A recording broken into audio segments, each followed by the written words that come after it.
Hello दोस्तों। चलिए शुरू करते हैं हमारा आज का क्लास, जिसमें हम कैली बॉल टेस्ट के बारे में शुरू करते हैं।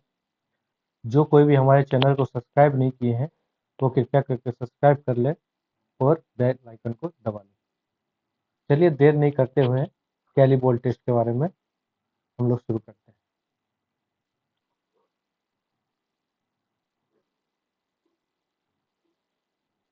हैं। जैसा कि हमने पहले क्या इसके बारे में जाना था, पहले हमने 4 टेस्ट के बारे में जान चुका था। ठीक, किसके किसके स्लम कोन टेस्ट, कंपैक्शन फैक्टर टेस्ट, वीवी टेस्ट, फ्लोट टेबल टेस्ट। आज हम लोग किसके बारे में जानेंगे ना, केली बॉल टेस्ट के बारे में जानेंगे। चलिए अपना पहला स्लाइड स्टार्ट करते हैं केली बॉल टेस्ट का। इसमें हर हर टेस्ट की बात, इसमें भी हम सबसे पहले इंट्रोडक्शन के बारे में जानेंगे। उसके बाद दूसरा उसका प्रोसीड्यूर क्या है, उसका पर्पस क्या है, उसका बारे में जानेंगे। This test is done in field. इसको ज्यादातर कहाँ किया जाता है ना, फील्ड में किया जाता है। ठीक है, it is also known as ball penetration test, इसको बोला जाता है। बॉल पेनिट्रेशन टेस्ट भी बोला जाता है इसको। ठीक है, the advantage of this test is that it can be perform on concrete placed at site. इसका एडवांटेज क्या है, कंक्रीट जो प्लेस्ड एट साइट में जो प्लेस्ड है उस उसके ऊपर हम कर सकते हैं, इसलिए इसमें जो है। और और इन लैब में faster than slump test. Slump test से ये फास्टर हम इसको कर सकते हैं कैली बॉल टेस्ट को।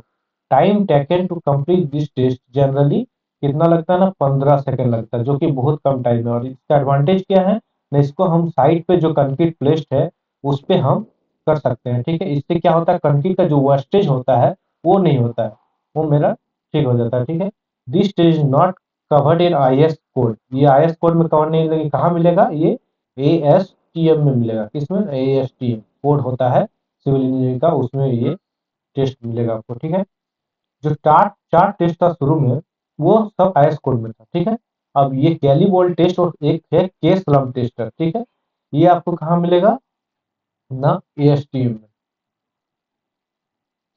चलिए इसका डिसएडवांटेज क्या देखते हैं। Disadvantage, the disadvantage of this test is required a large sample of concrete, large sample of concrete, and after that it can not be used when concrete is placed in thin section. मतलब इसको क्या बोल सकते हैं कि large sample of concrete चाहिए, और उसको क्या कर सकते हैं, उसके बाद इसको क्या करते हैं ना, ये जो है थिन सेक्शन में इस कंक्रीट को हम यूज नहीं कर पाते, जिसके लिए सैंपल यूज करते हैं थिन सेक्शन में यूज नहीं कर पाते हैं इसको। ठीक है, चलिए आगे इसका जानते हैं एपेटस के बारे में, उसके बाद आगे फिर जानेंगे एपेटस।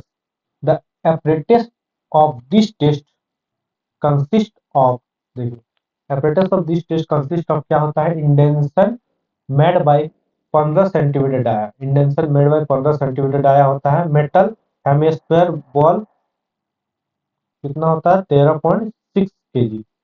इंडेंशन मेड बाय ये जो होता है ना, इसका डाया जो होता है 15 सेंटीमीटर होता है, और इसका केजी कितना होता है, हेमी स्पेस शेप का है।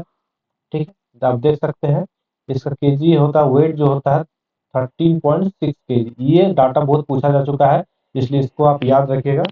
ये SSC जेई में पक्का देखिएगा, किसी किसी शिफ्ट में जरूर पूछेगा, इसको आप जान लीजिए 2024। ठीक है, और आगे देखते हैं कि इसका प्रोसीड्यूर क्या क्या है, कैसे करते हैं। जैसे कि आप फोटो में देख सकते हैं, इसके बारे में हम डिटेल में अभी जानेंगे। फोटो में आप देख सकते हैं इसको कैसे प्लेस किया गया है। एक बकेट में लिया गया कंक्रीट को, उसके बाद इसको प्लेस किया गया है। इसका कितना यहाँ से डिस्टेंस होता है, सब के बारे में जानेंगे, कितना डिस्टेंस मिनिमम होना चाहिए। चलिए पढ़ते हैं। To perform this test first a large amount of concrete is taken. एक large amount of concrete is taken ले लेंगे in a container which is more than wide enough to place the operator. More than wide enough मतलब इतना नहीं कि इतना छोटा सा apparatus ले लेना है। मतलब जो है कंक्रीट को रखने के लिए कंटेनर इतना छोटा सा नहीं लेना है, थोड़ा मोर देन इनफ होना चाहिए, ताकि उसका डायमेंशन आराम से प्लेस हो जाए, जो क्राइटेरिया है वो भी इसमें सब फुलफिल हो जाए, उतना हम देंगे। ठीक है, और उस टाइप का बकेट में कंक्रीट को ले लेंगे। उसके बाद क्या करेंगे, and depth of concrete should be at least 20 centimetre. Bucket जैसे यहाँ फिल कर लिए, तो डेप्थ ऑफ कंक्रीट जो ये फिल है कंक्रीट, वो कितना सेंटीमीटर तो होना चाहिए, 20 सेंटीमीटर कम से कम होना चाहिए। 20 सेंटीमीटर मतलब बहुत ज्यादा हो जाएगा, 20 सेंटीमीटर मिनिमम होना चाहिए। ठीक है, चलिए इसको इरेज कर लेते हैं, दिक्कत हो रहा है पढ़ने में।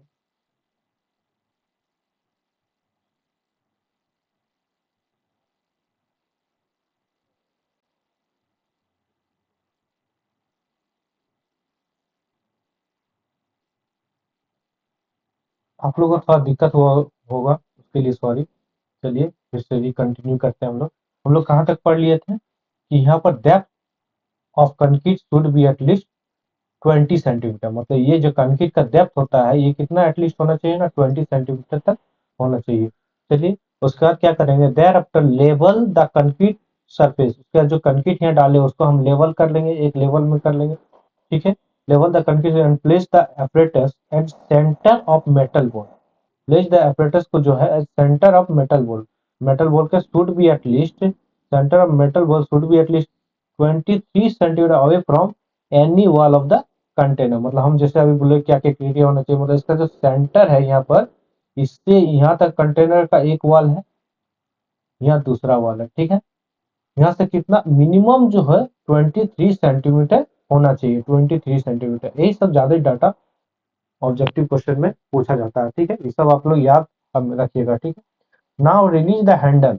उसके बाद यहाँ पर जैसे देखें यहाँ हैंडल है ना, उसको हम रिलीज करेंगे and allow the ball to penetrate through concrete, concrete के थ्रू इसको पेनिट्रेट करने देंगे। रिलीज हैंडल को पेनिट्रेट करने देंगे and note down the penetration value by observing the reading on graduated stem. यहाँ स्टेम है, देखिए यहाँ पर देख सकते हैं, यहाँ पर नोट डाउन कर लेंगे क्या रीडिंग आएगा मेरा। Repeat the above procedure for more time by placing the apparatus at different point of the test sample. मैं पहले यहाँ पर दिए, फिर इस साइड में दे देंगे। ठीक है, अब फिर ऐसे करके दे देंगे। ठीक है, उस टाइप से हम लोग 4 टाइम्स कर लेंगे। ठीक है, कितना, 4 टाइम, 4 टाइम कर लेंगे टेस्ट कंडक्ट। उसके बाद इसको क्या करेंगे, डिफरेंट पॉइंट्स के अंदर, उसके बाद इसका एवरेज निकाल लेंगे। ठीक है, the workability of concrete is the average value of all the reading of 10। Workability वही कहलाया जाएगा कि ये कितना है, उसका एवरेज वैल्यू ही मेरा वर्किलिटी कहलाया जाएगा। इस प्रकार हम कैली वोल्ट टेस्ट को कंडक्ट करते हैं। ठीक है, चलिए थैंक यू। जो भी हमारे चैनल को सब्सक्राइब नहीं किए हैं वो जा कृपया करके सब्सक्राइब कर ले। और अभी हम लोग के पास केस श्रम टेस्ट बाकी रहा है, और आगे का क्लास में हम जैसे ही खत्म हो जाएगा तो हम लोग इसका ऑब्जेक्टिव सीरीज स्टार्ट कर रहे हैं, जिसमें वर्किलिटी ऑफ कंक्रीट का मोस्ट इंपॉर्टेंट क्वेश्चन है। कृपया करके हमारे चैनल से जल्दी जल्दी जुड़ जाए। और एसएससी जेई जो कि अभी नजदीक है, फिर आरआरबी जेई आने वाला है, उसके लिए भी बहुत इंपॉर्टेंट है। तो आप लोग कृपया करके जल्द से जल्द जुड़ जाए। चलिए थैंक यू।